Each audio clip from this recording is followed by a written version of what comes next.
Hello नमस्कार दोस्तों, मैं ब्रजेश कुमार आपका अपना YouTube channel new smart study में आपका स्वागत करता हूं। आज हम रीजनिंग का एक इम्पोर्टेंट टॉपिक लेकर आया हूं जो कोडिंग और डिकोडिंग के चैप्टर से है। ठीक है, आइए हम लोग इससे प्रश्न बनाते हैं जो हर एक एग्ज़ाम में पूछा जाता है। इससे एक या दो क्वेश्चन पूछा जाता है एसएससी, बैंक चाहे रेलवे हो, इससे क्वेश्चन पूछा जाता है। ठीक है, आइए हम लोग क्वेश्चन को बनाते हैं। पहले एक बार क्वेश्चन को पढ़ लें, उसके बाद बनाएंगे। ठीक है, यह दिया है, यदि जल को काला कहा जाए, काला को वृक्ष कहा जाए और वृक्ष को नीला कहा जाए, नीला को वर्षा कहा जाए, वर्षा को गुलाबी कहा जाए और गुलाबी को मछली कहा जाए, तो आसमान का रंग क्या होगा? आप तो पढ़ लिए। ठीक है, हम जानते हैं कि इस क्वेश्चन को आसान से बना सकते हैं, लेकिन आइए हम लोग भी प्रयास करते हैं इसको किस तरह से आसान से बनाया जा सकता है। पहले जो कहा जाता है उसके बारे में लिख दिया जाए, लिख देते हैं। हम इधर लिखते हैं जल, जल को क्या कहा गया है? काला कहा गया है। ठीक है, काला को क्या कहा गया है? वृक्ष कहा गया है, वृक्ष कहा गया है। वृक्ष को क्या कहा गया है? वृक्ष को नीला कहा गया है। ठीक है, जैसे जैसे कहता हम लिखते चले जाएं। और नीला को वर्षा कहा गया। ठीक है, और वर्षा को गुलाबी कहा गया, गुलाबी कहा गया। तो कह रहा गुलाबी को मछली कहा गया, गुलाबी को क्या कहा गया? मछली कहा गया।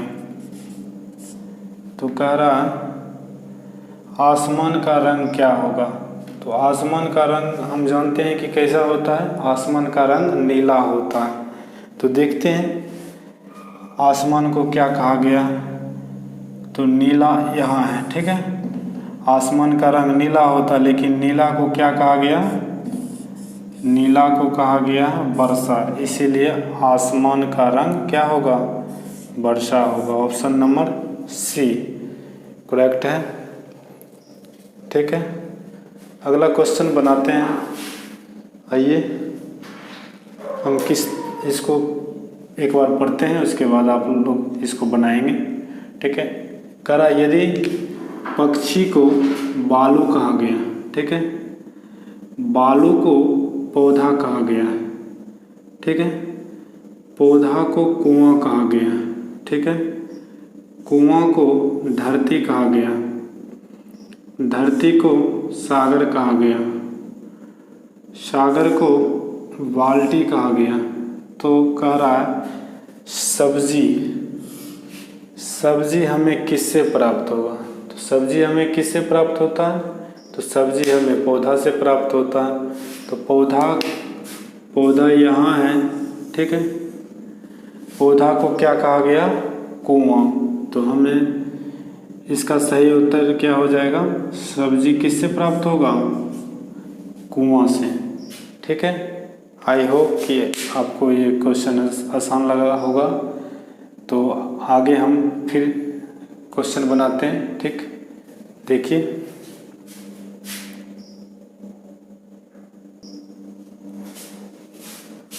देखिए अगला क्वेश्चन में क्या कहा गया है।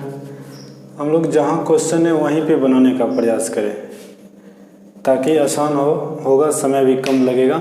आइए अगला क्वेश्चन कहा गया, यदि बादल को श्वेत कहा गया, ठीक है, बादल को श्वेत कहा गया, श्वेत को वर्षा कहा गया, ठीक है, वर्षा को हरित कहा गया, हरित को आकाश कहा गया, आकाश को नीला कहा गया, नीला को जल कहा गया।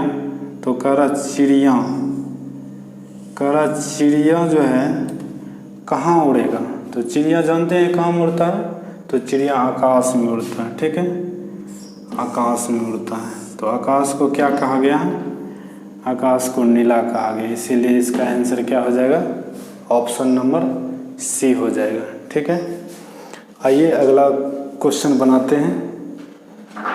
अगला क्वेश्चन कह रहा यदि पीला का अर्थ है लाल।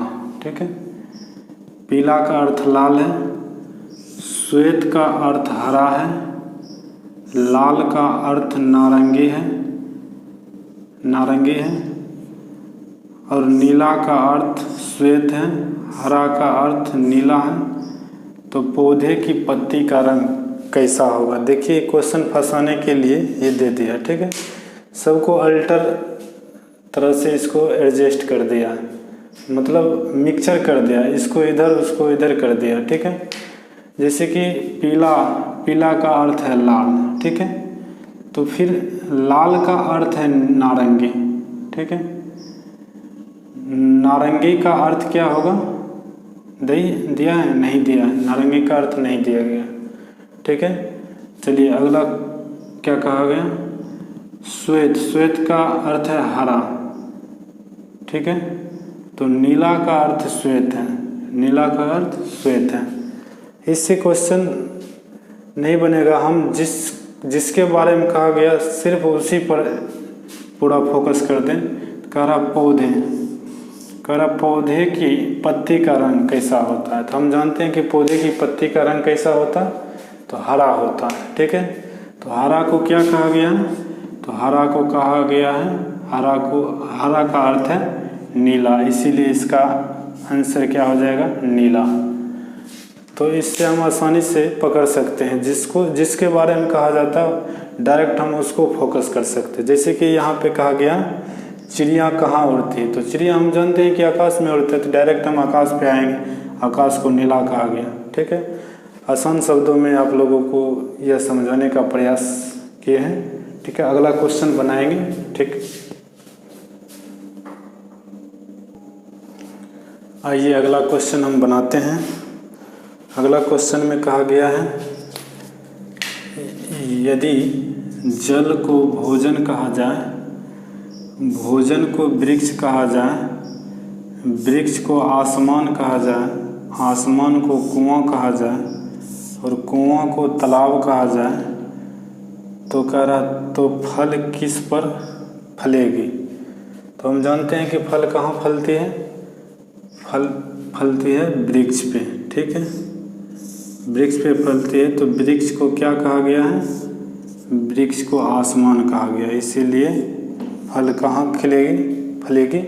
तो आसमान में फलेगी। अगला क्वेश्चन है यदि हवा को पत्थर कहा जाए, पत्थर को जल कहा जाए और जल को पुल कहा जाए और पुल को वर्षा कहा जाए, वर्षा को गर्म कहा जाए, गर्म को ठंडा कहा जाए, करा तो हम हाथ किससे धोएंगे? तो हम जानते हैं कि हाथ किससे धोया जाता है? जल से धोया जाता है, पानी से धोया जाता है।